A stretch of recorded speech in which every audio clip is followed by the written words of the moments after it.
বাবাজি, এই নেন আপনার তাবিজ। হুজুর, তাবিজ কাম করবো তো? মানে আমার মা আমার বোর বালিশের কভারের মধ্যে যদি এই তাবিজ দুইটা রাখি, তাহলে তারা তো মিলা যাইবো, একসাথে খাইবো, ঘুমাইবো, গল্প করব।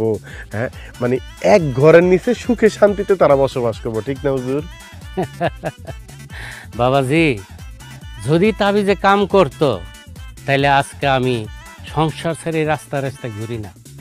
আমার মা এবং আমার স্ত্রী দুইজন মিলেমিশে একসাথে থাকতেও পারে নাই, খাইতেও পারে নাই। এই জন্য আমি পাগল হইয়া আজকে রাস্তা রাস্তায় ঘুরতেছি। ও যেহেতু তুমি আমারে বলছো, রিকোয়েস্ট করতেছো, এই জন্য তোমার আমি এটা দিলাম।